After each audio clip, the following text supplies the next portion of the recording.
गुरु नानक जी अब 7-8 वर्ष के हो चुके थे और उनकी आंखों में एक गहरी समझ झलकती थी।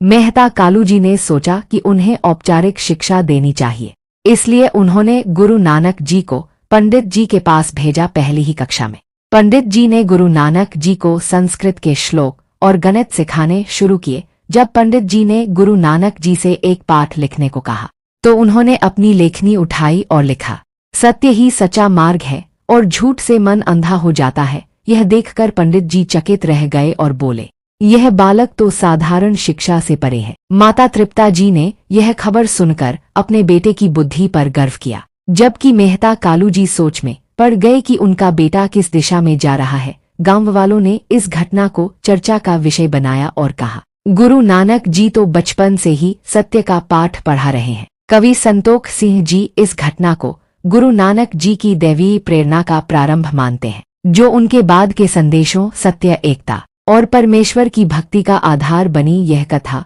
उनकी प्रारंभिक शिक्षा से उनके आध्यात्मिक सफर की शुरुआत तक की कहानी को जोड़ती है।